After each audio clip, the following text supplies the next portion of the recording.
Cool.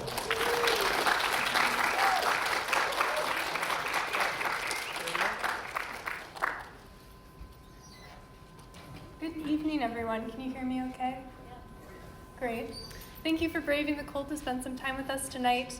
Tonight I'll be sharing my background as a multidisciplinary artist, along with an archival project I'm working on for my thesis show this spring. My background as an artist has primarily been centered on my interest in the queer interior, thinking about our emotive and relational identities and how they're externalized into the most precious and curated spaces of the home, along with the tensions of that intimate space in the wider world.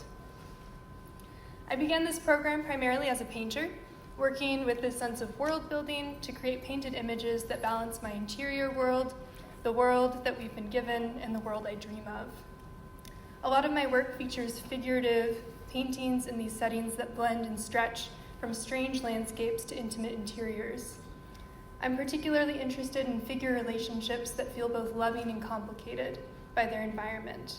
For me, this has mimicked my own feelings, contending with both the joy and togetherness personally and the grief and deterioration of rights that threaten the safe interior.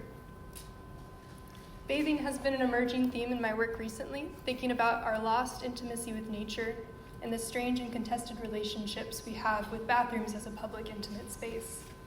I'm interested in how these ecological spaces can live in relation to our interior spaces or reflect our interior emotional states. As I continue thinking through these themes, I moved to trying other materials, thinking specifically about fabric, which acts as both a comfort and safety and coverage and a means of outward expression. Over the course of this presentation, I'll move across a lot of different media approaches, and I want to open by stressing the value that I've found in material exploration. Many artists are also writers, and their writing informs their practice and helps them to see their process in new ways and make creative breakthroughs. I see media exploration the same way, and I want to implore artists in the room to continue allowing yourself to be an amateur, to open up new opportunities for creative play so we might become artists that are holistically enriched by our creative practice. My wife and I have been making these experimental short films. I am a film amateur, along with many other kinds of amateur. And we've been using these quilting and mending motifs for queer kinship, fragmentation of identity, and community as a way to talk about outward expression, but also safety and coverage.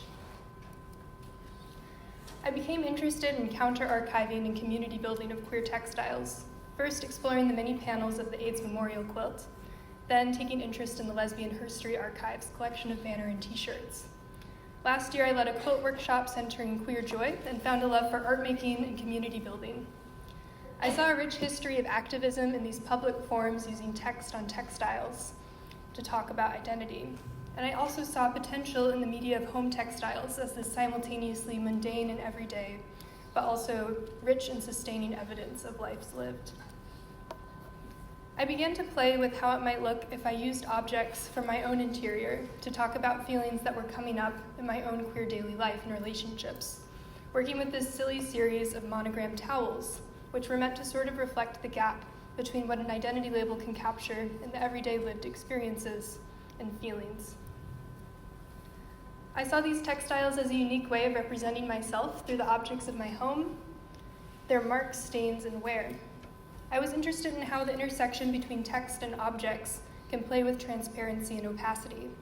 There are opportunities for subtler connections and slow releases of information that require unspooling and exploring.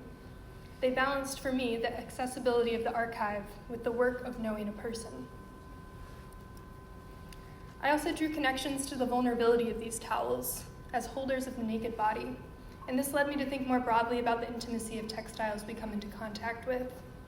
I do want to draw here my own sense of distinction between the domestic and the home, because my personal art practice has a good deal of overlap that does not extend to the archival project I'll be discussing in every way. The parameters of home textiles I have outlined for the workshops I host are broad, held together only by the concept of a participant's self-defined home. A home textile may look like a tablecloth, or it may look like a leather jacket. It may be a bar rag from the only queer bar in town, a tent, sports gear, an apron stained with food made with love, a first dress post-transition, or a flag in the back of a closet from a first Pride March. Textiles are a rare gift in that they're found in almost every place we could interpret habitation or home. I believe that this multiplicity of interpretations is not only valuable for centering the lived stories of the participants, but for creating an archive that most authentically reflects what queer experiences of home may be, where it is found, and what it feels like. Many of us have complicated histories with home, homes we have lost or been exiled from, painful or treasured histories we carry with us, and places, objects, or frequently people that have come to feel safe or like home. For me, home at the moment is a small apartment in Wisconsin. It's also the fragile United States, the earth, a feeling of being pulled apart, the taste of my mother's cooking, the childhood backyard I can no longer access, and most importantly, my wife, wherever we go, the sense that we can build home in each other. So in this very room, I feel a sense of home. These layered feelings all compound in a way that is challenging to archive. I first came to this textile project from my own hesitancy toward archives. There are parts of my own life that are hard to speak clearly, that have no documentation, or that would feel unsafe or uncomfortable to document, let alone share with the public. There were times when our home was the safe place it felt like, precisely because it was private.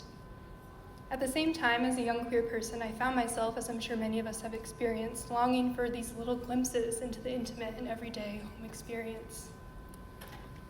I think these objects have a potential to hold stories that we don't have words for, and to show a wear of time that isn't cataloged the way we catalog stories, data, or even photos. Our textiles also hold an embedded cultural history, layered with the personal history of their wear and use. This is the piece that I made that opened up the idea of this archive for me. It's a pair of my family's oven mitts, narrowly rescued from the trash. It has burn marks and holes in it, and I have memories of hot pans breaking through and just barely burning my fingers. I treated the mending and adorning of these mitts as honoring its wear, accentuating the holes with beads like a glistening wound. The oven mitts led me to my own feelings around protection, of who and what I am protective toward, and I saw them as a pair of dreams. The left hand reads, "I dream of protecting you always, I dream you are safe." And the right hand reads, "I dream of a world where you do not need protection." This piece opened up a new path in my desires for archiving and in doing community work that might allow for a method for the home to be archived without compromising a sense of safety or intimacy of that space. I conduct these workshops in community centers, conferences, out of my own home, and being welcomed into participants' homes. Participants bring a self-defined home textile, and we hold a conversation around the textile and the participants' experiences with home, and spend time mending and adorning the object. Textiles share a long history of storytelling, and our busy hands relieve a lot of the pressure of meeting as strangers. After our conversation and mending, I transcribed the conversation, and we virtually discussed some different ideas for what the text could be that's added to that textile. I asked the participants to write it in their handwriting, and then my wonderful wife helps me turn that into a digital file I can embroider from. An advantage to this method of archiving is that it offers a very flexible range of opacity from participants, along with autonomy toward how their story is preserved through materials and words. The outcome of this work preserves a sense of privacy for participants, while still opening up a chance for us to learn from their lives and their homes. But the most important outcome for me is the impact these workshops have on the participants who offer their textiles and stories to us. I want to end with a quote from a participant at my most recent community workshop. "I am so moved. I've met two women who shared their stories of coming out, raising families, teaching what queerness means to their children. They extended their mentorship after hearing me mention my lack of queer elders. I feel at home here." Thank you for your time. You can view these oven mitts I showed today at the Museum of Wisconsin Art beginning in February for the biennial show, and I also invite you all to see my thesis show alongside a show of my paintings in the Art Lofts Gallery in the first week of March. Thank you so much.